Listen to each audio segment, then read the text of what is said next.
ได้ออกไปเรียนรู้ในเรื่องของโลกเหมือนกัน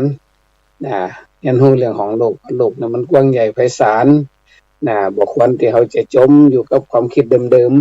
ๆต้องหาแนวทางใหม่ๆบ้านเขาก็จะอย่างไม่แต่ความเชื่ออย่างต่างๆของเขาเนี่ยมันก็ต้องประกอบด้วยเหตุด้วยผลไม่ใช่ว่าฟังตามกันมาเล่าสู้ๆกันมาอย่างที่เขาว่าฟังตามกันมาอย่าเพิ่งเชื่อทำกันทุกเมื่อเชื่อไม่ได้บางสิ่งบางอย่างเขาทำอยู่ทุกวันเนี่ยบางครั้งมันอาจจะเป็นการทำผิดก็ได้อย่าไปบอกว่ามันหลายปีมาแล้วเมินมาแล้วบางครั้งมันก็ผิดมาเมินนั่นเนาะอย่างกรณีทฤษฎีเห็น2 บาททฤษฎีเห็น2 บาทนี่ก็คือเปิ้นมีเรื่องเล่าเนาะว่าสมภารเจ้าวัดเปิ้นบาทเปิ้นแตกเนาะแต่ว่าก็ดูตามพระวินัยต้องถึง2 นิ้วถ้าบ่ถึงก็ยังเปลี่ยนบาทให้บ่ได้เนาะทุกๆวันก่อนที่จะออกรับบิณฑบาตเนี่ย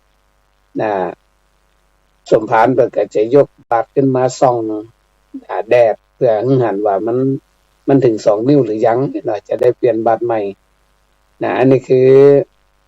เป็นเรื่องที่ว่าส่วนตัวเนาะแต่ทีนี้ผู้ตามนี่ก็ลูกศิษย์ลูกหาพระเถระพระในวัดเนาะหันสมภารยกบาทขึ้นมาดูก็เกิดความคิดว่ามันน่าจะเป็นขนบธรรมเนียมประเพณีเป็นอะไรอย่างสักอย่างหนึ่งก็เลยทำตามโดยไปสอบถามให้ก่อนยกบาทขึ้นมาส่องเมื่อก่อนจะเอาไปบิณฑบาตทำตามกันจนบ่ฮู้กี่ปีกี่ตานเนาะอันนี้เป็นว่าทฤษฎีเห็น2 บาทเอามักจะทำตามโดยที่เขาบ่ศึกษาที่มาของเหตุปัจจัยต่างๆเปิ้นทำจะได้เขาก็ทำตามเปิ้นด้วยเขาบอกมันกลายเป็นความเคยชินเหียซึ่งเหมือนกับพิธีกรรมต่างๆบางครั้งก็ยิ่งเหมือนก็หลากหลายจนบางครั้งมันอาจจะเป็นสิ่งที่บ่เป็นสาระไปพระพุทธเจ้าก็ได้ตรัสไว้ว่าอาสาลังสาระมติโนก็คือว่าอาสาลังสาระมติโนอาจจะมองสิ่งที่บ่เป็นสาระว่าเป็นสาระเนาะนั่นหมายความว่ากิจกรรมบางอย่างมันก็นักกว่าไอ้สิ่งที่ดีกว่าเนาะเหมือนกับเจ้าพูดเขาจะให้ความสำคัญเกี่ยวกับพิธีกรรมนักจนลืมไปว่าจุดหมายปลายทางของพระพุทธศาสนาก็คือการดับทุกข์การเข้าใจเข้าถึงปัญหาต่างๆว่ามันเป็นจะได้เนาะเฉพาะพระธรรมคำสอนของพุทธเจ้าเนี่ยก็กลายเป็นว่าปัจจุบันนี้เขาไปให้ความสำคัญเกี่ยวกับบางเรื่องบางอย่างที่มันทำตามๆกันจนกลายเป็นความเคยชินเขาบ่ยอมออกจากสิ่งเหล่านั้นเนาะกลายเป็นความคุ้นชินเหียนั่นที่ว่าสัพเพลอชินผีสังฆการีชินพระสัพเพลอก็อยู่กับผีจนชินก็บ่ฮู้ว่า เราบอกฮู้กลัวฮู้หยังนะเนาะมันชินจนเกือบจะเป็นคนนั้นเดียวกันนะอยู่กับผีตลอดเนาะสัพเพลอชินผีสังฆการีชินพระคนที่อยู่กับพระกับศาสนาบางครั้งลืมตัวไปก็มีนะนึกว่าตัวเก่าเป็นพระนึกว่าตัวเก่าเป็นผู้ที่เรียกว่าเป็นสงฆ์เนาะ ก็เลยเข้ามาวิพากษ์วิจารณ์เข้ามาทำอย่างบางทีก็พระกับสงฆ์ใจพระใจเน้นกับนี้นะโยมบางท่านใจพระใจเน้นเหมือนกับเป็นนั้นคนรับใช้เนาะซึ่งอาจจะลืมตัวไป ว่าเขาคนละสถานภาพกันเขาบุคคลจะเข้าไปใจพระใจเน้นโดยเฉพาะเขายังเป็นฆราวาสญาติโยมซึ่งสถานภาพมันต่างกันมันก็ให้เกิดความบดีบ่งามในสายตาของสาธุชนทั่วไปที่เปิ้นฮู้เนาะเปิ้นหันเปิ้นก็โอ้ประท่าเนาะแล้วซึ่งถ้าเฮามองในแง่ของอกุศลกรรมมันก็จะเกิดขึ้นได้เนาะเพราะว่าเฮาไปทำในสิ่งที่มันบ่เหมาะบ่ควร สถานภาพคนละอย่างแต่เฮาไปใจพระใจสงฆ์ซึ่งเป็นอยู่ในสถานภาพที่สูงกว่าด้วยศีลด้วยเนาะเฮาไปเผลอตัวก็กลายเป็นว่าอาจจะก่อให้เกิดอกุศลกรรมบางอย่างกับเฮาในอนาคตต่อไปเหมือนในอ่าธรรมบทเนาะก็ได้กล่าวถึงภิกษุณีองค์หนึ่งเพิ่นเป็นพระอรหันต์แล้วเนาะเป็นอรหันต์เพิ่นก็ไปแอวหาเพื่อนเนาะง่ายๆก็คือมาเยี่ยมไม่ได้เนาะอยู่ต่างบ้านต่างเมืองก็มาเยี่ยมเพื่อนซึ่งเป็นสมัยเป็นฆราวาสก็เป็นเพื่อนเดียวกันนะเพื่อนเดียวเซียวฮักลูกสาวเศรษฐีคนหนึ่งเนาะมาแอวหาก็ด้วยความคุ้นเคยเนาะลูกสาวเศรษฐีเนี่ยกำลังแต่งตัวอยู่พอเพื่อนภิกษุณีซึ่งเป็นพระอรหันต์มาเยี่ยมเนี่ยก็ลืมตัวไปใจภิกษุณีให้ยิบของ ภิกษุณีเพิ่นก็พิจารณาเนาะเพิ่นว่าถ้าเฮายิบของเฮอเนี่ยจะทำให้ลูกสาวเศรษฐีเนี่ย ไปเกิดในภพชาติภูมิต่อไปเนี่ยจะต้องไปเกิดเป็นคนรับใช้แล้วก็ถ้าบ่ยิบฮือหรอกลูกสาวเศรษฐีโกรธฮือก็อาจจะทำร้ายหรืออย่างสักอย่างก็จะทำให้ไปเกิดมรณะภพเมื่อพิจารณาแล้วว่าการที่ว่ายิบของฮือเนี่ยไปเกิดเป็นคนใช้ยังเบากว่าต้องมรณะภพเนาะนางภิกษุณีท่านองค์นั้นก็เลยยิบของฮือลูกสาวเศรษฐีซึ่งเป็นกรรมที่เฮาอาจจะอุบาสกอุบาสิกาบางท่านอาจจะมองข้ามไปเนาะว่าเฮาไปใจพระใจสงฆ์ถ้าเพิ่นมีคุณเหนือกว่าเฮาเนี่ยทำให้เฮาต้องไปเกิดเป็นคนรับใช้ในอนาคตชาติอันนี้เป็นประวัติของนางคุชุตราเถรีคือในที่ได้ไปเกิดเป็นคนรับใช้นางสามาวดีเนาะพระนางสามาวดีเพิ่นก็เล่าอดีตชาติว่าชาติปางก่อนนั้นไปใจเกิดเป็นนั้นลูกสาวเศรษฐีแล้วก็ไปใจภิกษุณีซึ่งเป็นเพื่อนเนี่ยซึ่งเป็นบรรลุอรหันต์แล้วเนาะไปใจเพิ่นวิบากกรรมทำให้ต้องเกิดมาเป็นคนรับใช้คนอื่นหลายภพหลายชาติเนาะอันนี้คือแหละนางกุชุตราเนาะแล้วก็ยังมีเรื่องเล่านางกุชุตราเนี่ยเป็นแม่หญิงที่ได้ชื่อว่ากุชุตราเนี่ยแปลว่าหลังค่อมเพราะว่าชาติปางก่อนเนี่ยนางไปหันพระละลูกหนึ่งเปิ้นร่างกายของเปิ้นนะค่อมเนาะเปิ้นเดินนางก็เอามาล่อเลียนแต่อันก็มุงกลุ่มสาวเล่าว่าวันนี้ไปเจอพระเถระเดินแบบนี้ทำให้นางต้องมาเกิดเป็นคนหลังค่อมจากอันกำอู้กำจ่าของนางเนี่ยไปล่อเลียนไปว่าให้เปิ้นเนาะก็เลยกลายเป็นวจีกรรมทำให้นางต้องเกิดมาเป็นคนหลังค่อมแต่ถามว่าแล้วนางมีสติปัญญาดีขนาดว่าฟังเทศน์แล้วได้บรรลุธรรมเนี่ยนางกุชุตราเนี่ยเป็นคนรับใช้แต่ว่าไปช่วยเสิร์ฟอาหารแต่ฟังได้ยินพระพุทธเจ้าเทศน์แล้วก็ได้บรรลุธรรมเนี่ยทำไมถึงว่ามีสติปัญญาเป็นเลิศขนาดนั้นก็เล่าว่าครั้งหนึ่งนางหันพระภิกษุองค์หนึ่งบิณฑบาตว่าหับบาตรแล้วบาตรมันร้อนญาติโยมทั้งหลายบาตรร้อนอาหารมันร้อนเนาะเอาใส่ในบาตรผ้าเพิ่นก็เรียกว่าอุ้มลำบากต้องหมุนบาตรอยู่ตลอดมันบาตรมันร้อนมือเนาะเป็นบาตรเล็กเนาะบาตรเม็ดบาตรเล็กบาตรทองเหลืองเนี่ยเนาะถ้ามือนางหันใส่นางก็เกิดความสงสารพระเกิดเลยยอมเสียสละกำไรมือตัวเก่าเนี่ยเอาไปถวายพระเอาลองก้นบาตรด้วยพระนิสงส์ที่นางได้ถวายกำไรมือเนี่ยทำให้นางมีสติปัญญาเป็นเลิศฟังธรรมจำแม่นถึงขั้นว่าหลังจากนางได้บรรลุธรรมแล้วสามารถจดจำพระธรรมคำสอนที่พุทธเจ้าเนี่ยได้สอนนางเนี่ยเอามาสอนหมู่นางสามาวดีพร้อมกับนางในทั้งหลายเนี่ยจนได้บรรลุธรรมหมดแล้วก็พระพุทธเจ้าได้รับได้ทรงยกย่องเนาะว่านางนั่นน่ะ เป็นเลิศในเรื่องของนั้นเป็นพระธรรมกถึกนะเป็นนักแสดงธรรมนี่เรียกว่าอุบาสกอุบาสิกาก็เป็นนักเทศได้นะสามารถนำธรรมะเนี่ยมาแนะมานำมาบอกมาสอนลูกเต้าเหล่าหลานญาติสนิทมิตรสหายคนที่เฮาสนิทสนมตัวหรือว่าสาธุชนทั่วไปก็สามารถสอนได้นะซึ่งในประเทศไทยเฮาก็มีโยมแม่ชีหลายๆท่านที่มีบทบาทในด้านนี้ก็เรียกว่านี่อู้ถึงเรื่องผลกรรมเนาะฉะนั้นในสังคมเฮาเนี่ยบางครั้งก็ยังสับสนในการ ปฏิบัติต่อบุคคล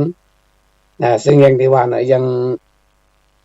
เวลาเฮาได้ฮู้ข่าวคนทำดีคนที่เพิ่นประสบความสำเร็จคนอย่างต่างๆเนี่ยในทางพุทธศาสนาเนี่ยเพิ่นสอนในเรื่องของพรหมวิหารคือการอยู่อย่างประเสริฐการอยู่อย่างผู้หลักผู้ใหญ่ผู้ที่มีวุฒิภาวะผู้ที่ผ่านร้อนผ่านหนาวผ่านโลกผ่านธรรมมาเนี่ยเนาะจะต้องปฏิบัติต่อบุคคลนั้นๆอย่างว่าในยามปกติเนี่ยก็ใจเมตตาเนาะปรารถนาดีต่อกันบ่โจมตีบ่บีทาบ่ว่าร้ายเนาะอันนี้คือในยามปกติเฮาสามารถใจกับคนทั่วๆไปเลยเพิ่นฮ้องว่ามีเมตตานี่เป็นความรักที่ปราศจากอคติเป็นความรักที่ตรงไปตรงมาเป็นความรักที่เอาความปรารถนาดีเป็นที่ตั้งเนาะอันนี้เพิ่นฮ้องว่าในยามปกติในยามประสบภัยบุคคลที่เพิ่นประสบวินาศภัยต่างๆบ่ว่าจะน้ำท่วมไฟไหม้อย่างต่างๆเนี่ยเฮาก็ต้องเจริญคุณธรรมข้อที่2ก็คือกรุณาสงสารช่วยเหลือเกื้อหนุนขจัดปัดเป่าเรียกว่าผู้ประสบความลำบากเนี่ยเฮาก็เข้าไปช่วยเหลือให้เพิ่นพ้นจากสภาพทุกข์ยากลำบากเนาะด้วยความหันอกหันใจเหมือนที่ญาติโยมหลายได้ช่วยเหลือคนที่เพิ่นทำดีเนาะอย่างโยมอรุณโซโลเนาะเพิ่นทำความดีเพิ่นเป็นกระจกเงาเพิ่นเป็นดวงตาให้เฮาท่านทั้งหลายได้ฮู้สิ่งที่เฮาบ่ได้ฮู้มาก่อนเฮาก็นึกถึงคุณความดีของเพิ่นบางท่านก็ยกย่องสรรเสริญบางท่านก็เข้าไปช่วยเหลือเกื้อหนุนตรงเนี้ยเฮาว่าเป็นการปฏิบัติที่ถูกต้องประการที่3มุทิตาก็ชื่นชมยินดีสนับสนุนในยามที่ผู้คนอื่นประสบความสำเร็จบ่มีความอิจฉาบ่ความอิจฉาตาร้อนคนอื่นซึ่งยิ่งเป็นภาพเป็นเจ้ายิ่งแล้วใหญ่จะต้องทำให้ได้ตัวนี้นะเพราะว่ามีพุทธภาษิตที่ว่าอิจฉาโลภะสมาปโนสมโนกิงคุวิสติพูดเต็มไปด้วยความอิจฉาตาร้อนและความโลภจะได้ชื่อว่าเป็นสมณะได้อย่างไรยิ่งเป็นพระยิ่งต้องระวังจะไปอิจฉาตาร้อนจะไปละโมบโลภมากเนาะสิ่งเหล่านี้มันเป็นสิ่งที่สำคัญ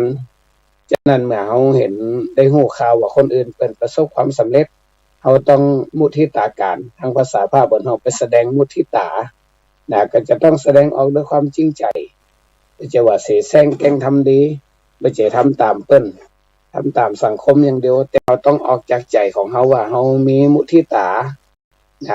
คอยยินดีเมื่อผู้อื่นประสบความสำเร็จคอยยินดีเมื่อผู้อื่นเจริญก้าวหน้าเนาะบ่ควรจะไปอิจฉาไปว่าร้ายไปโจมตีไปบีทาไปคัดแข่งคัดขาคัดคอคัดขวางเปิ้นเราต้องสนับสนุนยิ่งเป็นผู้ใหญ่ก็ต้องให้กำลังใจผู้น้อยเป็นเจ้านายก็ต้องให้กำลังใจลูกน้องทุกอย่างมันเป็นเรื่องของมุทิตาธรรมเนาะซึ่งเป็นคุณธรรมที่อยู่ในพรหมวิหารธรรมะสำหรับผู้ใหญ่ธรรมะสำหรับผู้เรียกว่ามีคุณธรรมมันประเสริฐเนาะเพิ่นว่าพรหมวิหารอยู่อย่างพรหมแล้วก็ข้อสุดท้ายเนี่ยก็สำคัญเหมือนกันก็คืออุเบกขาอุปะก็แปลว่าเข้าไปใกล้หน่อยอิคคะก็แปลว่าเห็นเข้าไปดูแลใกล้ๆแต่ว่าบ่ได้เข้าไปยุ่งด้วยนักจนเกินไปบ่ได้เพิ่นว่าใจสายตาคอยสอดส่องดูแลคอยช่วยเหลือแบบห่างๆเพิ่นอยู่ห่างๆแบบห่วงๆในคนที่เพิ่นทำดีถ้าบุคคลไหนที่มันทำมันเกินกำลังเกินความสามารถเฮาก็อิงธรรมเนาะบ่ไป บ่ไปทำผิดทำอีกเด้อนะเพราะว่าอย่างคนเป็นทำผิดกฎหมายถึงแม้จะเป็นญาติเป็นพี่เป็นน้องของเขาแต่ว่ามันบ่ถูกทำเนาะถ้าเขาเข้าไปช่วยเหลือโดยตรงเนี่ยอาจจะเป็นการผิดข้อกฎหมายเป็นต้นเนาะก็ต้องพิจารณาไปตามเหตุตามปัจจัยคนที่เพิ่นได้รับผลกรรมเป็นแบบนั้นแบบนี้เขาก็บ่ควรจะไปแสดงอาการขึ้นๆลงๆเพิ่นเฮาว่าบ่ถึงกับว่าไปขัดขวางหรือว่าไปโจมตีไปว่าร้ายไปอิจฉาไปซ้ำเติมเนาะเฮาควรจะวางใจของเฮาเนี่ยให้เป็นกลางบ่เอียงไปเพราะฮักจังเพราะกลัวหรือว่าเพราะบ่ฮู้แต่ว่าให้อยู่ท่ามกลางไว้วางใจเป็นกลางบ่แทรกแซงเด้อเนาะบ่แทรกแซงให้กระบวนกระบวนการเนี่ยมันเป็นไปตามคันลองเฮาบ่ควรจะไปเปลี่ยนแปลงในสิ่งที่ว่ามันบ่ควรนี่เด้ออันนี้เฮาพิจารณาพรหมวิหารธรรมในการปฏิบัติต่อบุคคลอื่นซึ่งหลายๆท่านได้แสดงออกก็เป็นหน้าที่ชื่นชมยินดีและก็เห็นหลายๆท่านเหมือนกันที่เข้าไปก้าวก่ายไปว่าร้ายไปหยังบางครั้งก็อาจจะทำให้เกิดกระแสโจมตีว่าร้ายกันก็ในฐานะที่เฮาเป็นพุทธศาสนิกชนในฐานะที่เฮาเป็นชาวพุทธเนาะสิ่งสำคัญที่สุดเฮาก็ต้องน้อมเอาพระธรรมคำสอนของพระพุทธเจ้ามาเป็นแนวทางในการใช้ชีวิตให้ดีให้งามเนาะให้เป็นประโยชน์เพราะพระพุทธเจ้าเพิ่นก็เน้นที่สุดว่า1ต้องเป็นสัจธรรมคือเป็นความจริง2ก็ต้องเป็นสิ่งที่เพิ่นเรียกว่าสารธรรมก็คือต้องมีสาระเป็นประโยชน์สามารถก่อให้เกิดคุณความดีขึ้นไปเนาะพระพุทธเจ้าเพิ่นก็สนับสนุนเนาะฉะนั้นในฐานะที่เฮาเป็นชาวพุทธเฮาก็จะต้องเอาพระธรรมคำสอนของพุทธเจ้าเนี่ยมาเป็นแผนที่อย่างน้อยเวลาเฮาทำหยังเฮาก็อย่างน้อยก็อิงเหตุอิงผลเนาะเพราะว่าคนที่เป็นผู้รู้ในทางพระพุทธศาสนานั้นบ่ใช่ว่าเรียนจบปริญญาหลายๆใบบ่ใช่ว่าเป็นคนที่ค้ำวอดอยู่ในวงการบ่ใช่ว่าเป็นคนที่ชาวบ้านเคารพนับถือทั่วบ้านทั่วเมืองบ่ใช่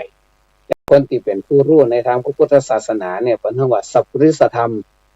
ซึ่งมีองค์ประกอบอยู่7ข้อ1ต้องรู้เหตุ2ต้องรู้ผล3ต้องรู้ตน4รู้ประมาณ5รู้การรู้6รู้5รู้เหตุรู้ผลรู้ตนรู้ประมาณรู้การเนาะ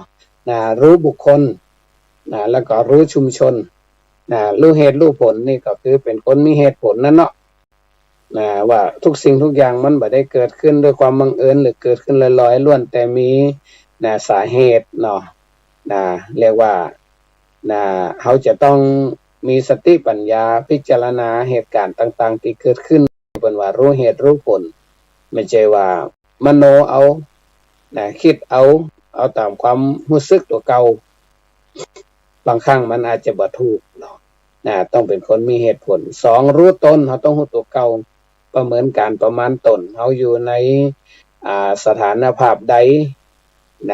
ต้องดูรู้ตัวเก่าอย่างเพิ่นว่าดูตนออกบอกตนได้ใช้ตนคุมตนอยู่รู้ตนจริงเฮาจะรู้ว่าตัวเก่าเฮาอยู่ในบทบาทไหนตำแหน่งไหนหน้าที่ไหนเนาะอันนี้ต้องรู้จักตนรู้จักประมาณก็คืออย่างน้อยก็สายกลางขนาดนกมันทำรังมันยังรู้เลยว่าจะสร้างรังแบบไหนเนาะเพิ่นว่าดูนกน้อยทางเห็นเป็นแนวทางคำว่าประมาณเนี่ยทุกเรื่องเนาะสายกลางทางพุทธศาสนาเนี่ยก็ตึงจนทำให้เกิดความเครียด บ่หย่อนยานจนหาหลักอาการบ่ได้เนาะ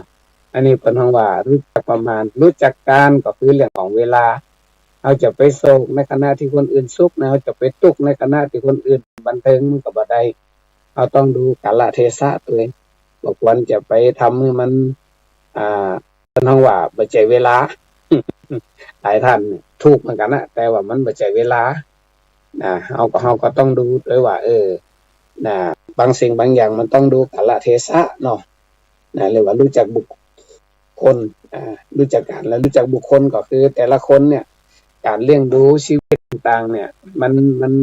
เขาจะไปตัดสินด้วยความรู้สึกของเขาอย่างเดียวบ่ได้อย่างเป็นว่าเนี่ยถ้าเขาคิดเหมือนเราทุกอย่างเขาก็ไม่ใช่เขานะถ้าเราคิดเหมือนเขาทุกอย่างเราก็ไม่ใช่เรานะทุกคนมีสิทธิ์ที่จะคิดต่างแต่ก็ต้องอิงกรอบอิงธรรมเนาะ